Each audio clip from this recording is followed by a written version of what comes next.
Hi guys, this is about the fourth video I've tried to shoot, um, talking about this and that, and I'm really struggling to communicate today for some reason. But for some reason, I also feel like I want to persist. I'm not backing down.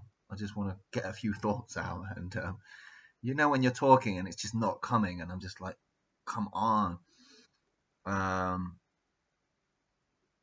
and one of the problems with me is that I waffle. I mean, I waffle when I talk.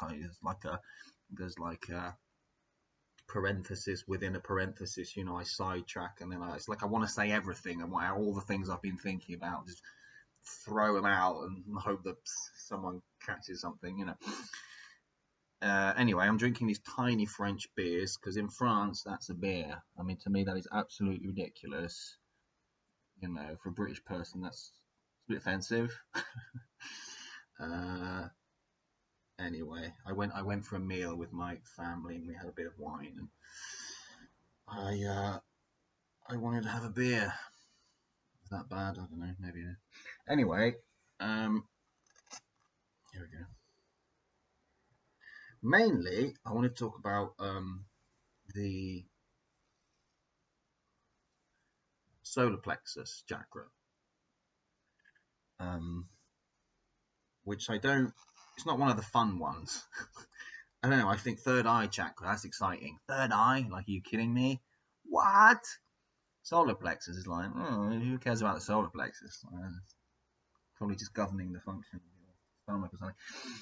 But no, I've come to realize that my solar plexus chakra is the one that needs the most work. So I'm trying to do some work on it. And me saying that is a bit of a weird thing because I'm very, very anti-work. I don't like the idea of working on stuff. And whenever I hear that, someone says I've got to do shadow work, it's like, oh, well, I don't really work. But no, it's okay. So I feel, at the moment, I'm feeling like I'll do some work on it. So the reason being, I actually asked Shakti to tell me which chakra needs the most work and which one is the most functional and everything else in between. And she told me. So literally, I just said, which chakra needs. I was going through my Kriya session. And I just sat there and I was like, which one needs the more work? And she just put my hand on my solar plexus. I thought, this is great. Like, it's just immediate. And then I said, which one is working best of all? Which one is good? Crown. So I thought, well, that's cool. And then I figured out all the other ones. So after my solar plexus, it's my root chakra that needs work. After my root chakra, I think it's my, if I remember correctly, throat. I forget the ones in the middle, but the heart's pretty good. So I think the main ones that need work. I mean, I'm sure they all need work, whatever. But it is like solar plexus, root, and throat. Anyway, solar plexus didn't surprise me because physically I've had severe stomach acid problems for a long time, really severe. Thankfully, I got a checkup, like proper checkup where I had to swallow a liquid and they did X-rays, and there hasn't been any terrible damage. In fact, I was worried there'd be damage and they couldn't see any damage at all, which surprised me because I've had years of like acid and tightness and yeah, just really, really unpleasant. It's been a big thing in my life, physically. And, obviously, going through Kundalini awakening, you tend to look up the meanings of all the chakras and what they're about. And solar plexus is like, okay, self-worth, or lack thereof. So that's the one that needs the most work. And I do think that although I'm very confident when it comes to sharing videos of myself going through Kriya, or being silly, when it actually comes to like giving advice and just kind of sharing my thoughts, I always feel a bit like unqualified, which is weird because I've got this whole weird head soaring thing going on, this very intense life force, and this, you know, all this crazy stuff. So you think, well, why is he struggling with feelings of self-worth? But I don't know, it's just the way it is. As a child, I felt completely worthless, if I'm honest. Mainly because I was not good at school. I didn't feel like I had a future. I never felt like I could sort my life out. I always had the sneaky suspicion that I'm not going to be able to sort myself out because I had severe ADHD. I mean, I was never been diagnosed, but you know, it was that I just couldn't listen properly. I mean, I still can't, and this is like, I don't know. Yeah, I don't know. I still have this kind of, people are talking to me, and I really have to focus on what they're saying because I just realize I'm not listening. I'm thinking about my own thing, you know. When I'm talking, I'm always very engaged and very passionate and very clear. And as soon as someone else starts talking, very often times I'm not even listening to them, which is not great, you know. Anyway, it's because I'm so worthless. Why can't I do it? No, but I'm trying to work on that. I'm trying to work on that. So in that vein, here is some advice. And even me saying that, even me saying, let me give you some advice. In my body, it feels weird. I don't feel confident giving advice. Clearly, there's a bodily reaction. I feel much more confident just being allowing and meek and just kind of, you know, nodding along and just kind of like very British, kind of like, oh, sorry, you know, oh, you know, being standing like that and saying, let me tell you what I think. That doesn't feel like me. That doesn't feel, it's out of my comfort zone. So I'm trying to, because I want to talk about Kundalini and what's happening here, I'm trying to talk about it. I'm trying to relate my experience to you truthfully and openly without worrying about feelings of insecurity, I suppose, and about worrying too much about things like radical non-duality and how the things I'm talking about here, chakras and Kundalini energy and things like that, would be frowned upon by those people, which is difficult for me because I come from a non-dual background. So the people that I listen to don't talk about Kundalini. It's almost like a dirty word, you know. So I kind of feel like, but then I have to be honest about where I'm at and my personal experience, because I guess there's a worry here that what I'm saying is wrong, or it's not true because I'm not talking about non-duality because I don't understand it. So I just want to make it clear that I'm talking about my personal experience. Whether there's a person or not, I don't even care. I don't even know at the moment. This is my experience. So it's strange how it's very odd to me how I've come to Kundalini via radical non-duality. That was like the origin. And then this mad Kundalini. And now it's like I'm pushing that radical thing away. And I'm just needing to focus on Kundalini, because although radical non-duality is what brought about Kundalini, in a sense, it created an openness for this energy to come through, a relaxation for this energy to come through, for sure. I still don't know what it is, and it hasn't been understood, it hasn't been assimilated. I haven't had a glimpse, even, ever, as far as I know. So I can't talk in that language even if I wanted to.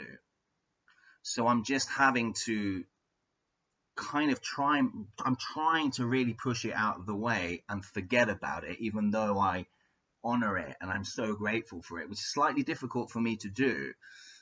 I'm trying to for now just get rid of it, and maybe later, who knows, if I start talking in that weird way, you know. if that all makes sense. So I'm really trying to just kick it in the balls for now and just express my Kundalini as a journey. These are my experiences. This is what I think about Kundalini energy, Shakti, and and that's it. I'm trying to talk about that and get comfortable with giving people advice, without feeling that it's wrong or that I'm not qualified or that I shouldn't, because I haven't had the full awakening. Right. It feels good to get that out. I think this is good. This is good. That said, these are the things I've been thinking about, and this is my advice. So, a bit of a memory issue here. Did I say this already? Yes, I did. I talked about the chakras and me pointing to the different ones in the solar plexus chakra. That's covered. So that's one thing I wanted to say. And so, leading on from that, I think it's very helpful when going through this process to open up a dialogue with Kundalini or Shakti. I call it Shakti, and I just see it as feminine. I don't know if it feels feminine or if that's just what everyone calls it, and I've adopted that lingo. Either way, I suppose it does have a motherly, like falling into her arms kind of feel to it, falling into the mother. So yeah, okay, let's stick with that. And so one thing that I found really, really helpful on this journey, and I don't always do it, it's almost like I forget to do it, and I forget that it's an option even, and that's very simply to open up a dialogue with her and to just ask questions and like I did when I said, can you just show me which chakra needs the more work? And that's really helpful, I think, to know, and the answers can be, depending on the level of energy, they can be very obvious, like taking your hand and putting it somewhere, or you might see an image of a particular form or deity that Shakti could potentially take, like Kali or one of these deities, and you might have a conversation with them. It might be literally quite psychedelic like that, or the answers might come to you in a dream or from a tarot reading or from your intuitively, but you will be really surprised by the answers that you get, of the fact that you get answers, and often very clearly and very passionately, as if this energy is just literally waiting to help. It's waiting to help, but you have to ask. If you don't ask, you won't get help. You will, because the Kundalini process will just, it's doing what it's doing in the background. But if there's something particular that's bothering you, feel free to ask, because the likelihood is you will get a response. This energy wants to respond. It wants to help. So if you don't get a response, for some reason, maybe there's a blockage or maybe it can't. But I believe what is trying to. It is you, really. So you would respond to yourself. So,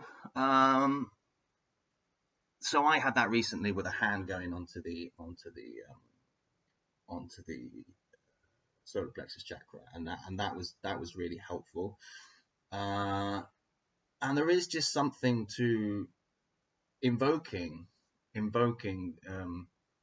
For example, the other day I was really high, and I started invoking the messiahs, the figures that we're so familiar with, Muhammad, Jesus, and I just asked for their help or their energetic input, and the energy just went crazy, because it was like I was feeling some of their passion or something like that. It exacerbates the energy when you mention their names with true intent, and ask for their help and their power, and it's suddenly it's there. It's extraordinary, really. Another thing I just wanted to mention was gratitude. Gratitude is an interesting one, because throughout this process I've had so much gratitude, but it just comes up for me like I've never been able to force myself to be grateful for anything. And people talk sometimes as if you can just sit and express gratitude, and it's like, well, I don't think you can force something like gratitude. Either you're grateful for something or not, and you won't know that you're grateful for something until you are grateful for something.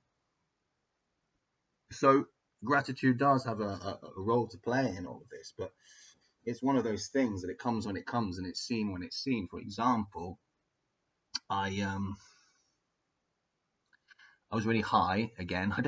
I get high quite a lot, but not every day, not regularly. I'm not addicted, but I do like to get high, and I like edibles. I like to eat it and just get fully immersed in the experience. And I was having just all these interesting ideas and feelings and thoughts and energetic movements, and I just suddenly felt incredibly grateful to cannabis, to the plant, and I just said thank you so much for like you've helped me so much. You've given me so many interesting thoughts and ideas, and you've made me question myself, and you've brought up fears that I've and situations that I've had to deal with, and brought up conditioning, and I wouldn't have been able to do that without you.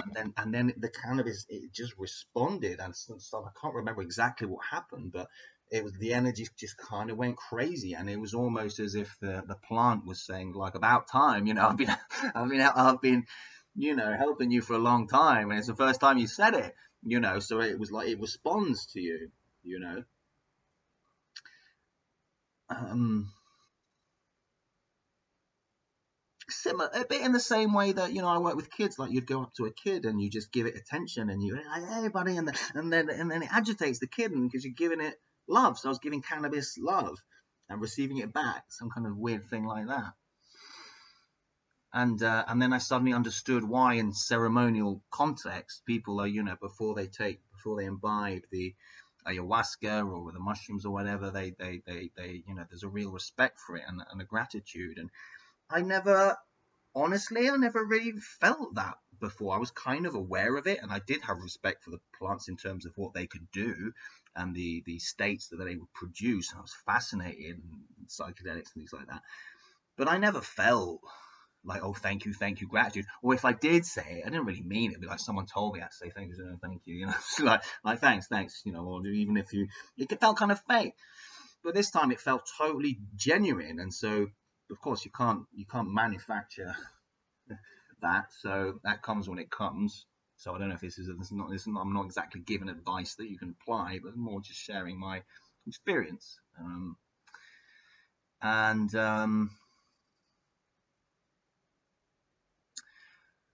felt like there was something else that I was going to say,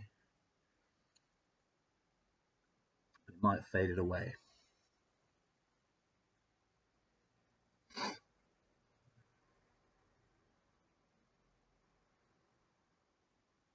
Hmm.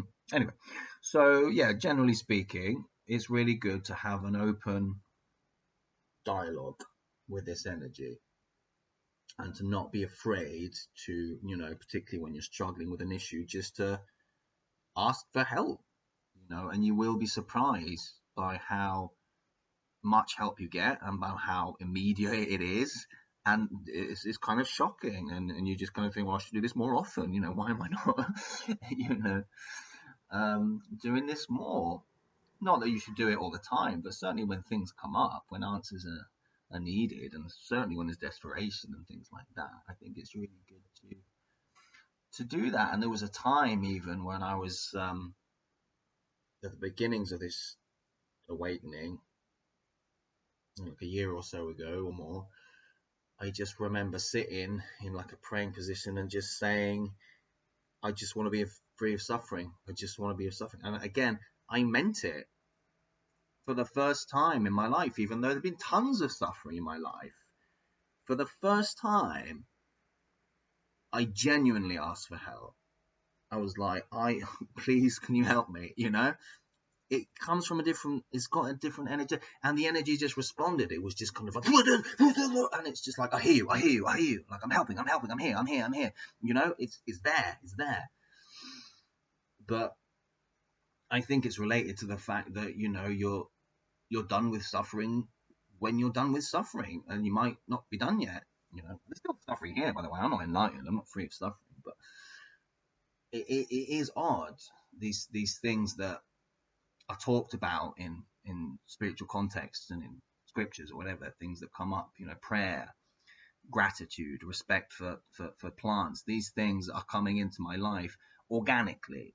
They don't, for me, they're not things that I could practice. I can't practice gratitude in order to have an awakening. I can't say thank you to every plant if I don't mean none, these things only make sense now.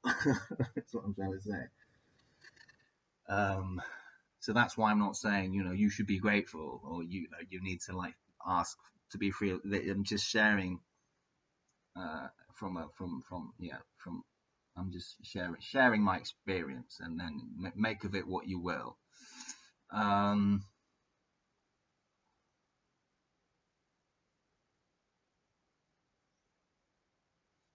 There was another one. It's not coming.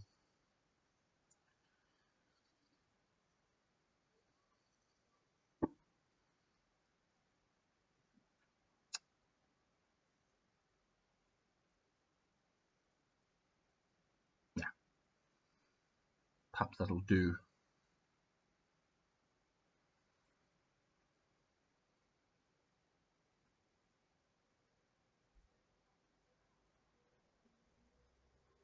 Anyway, yeah. So that's what I'm doing at the moment. I'm trying to literally just putting my hand on my belly and just seeing what happens. Just focusing on that area, and because there's a lot of damage there, that means the healing is quite intense, and I think that's probably true for most of us going through this process. Wherever, if the healing is intense and difficult and painful, that probably means that's where the trauma is, right? So mine, for some reason, a lot of it is located there, and it means that the healing is quite intense. It does not painful, but like my tension just goes sinks into my body, and it feels very visceral, and sometimes it's like it's doing something, I don't know what it's doing, but my breathing will stop for quite a long time. I'm not really afraid because there's so much trust in the process, but it can stop for quite a long time, and then eventually the breath comes back, and it's like, and there's this little purge. So yeah, I mean, I've always been, my main philosophy on Kundalini is just let it do what it wants to do, and don't push. Don't push the energy. I think some people are very ambitious, and they're just focusing on their third eye or on their crown, and you might have interesting experiences, but in my opinion, I think if you push too much, you're more likely to have problems later, or to do damage, or to have too much head pressure and things like that. So generally speaking, I think allow this intelligence to do what it's doing already. However, ask for help if you need it, and if you figure out the areas that need work, you can do work on them. Not in an ambitious, I will whatever, reach enlightenment, but just for your body, just to heal, to feel better, to get rid of all the knots and tension and trauma and whatnot. Okay, hope that helped.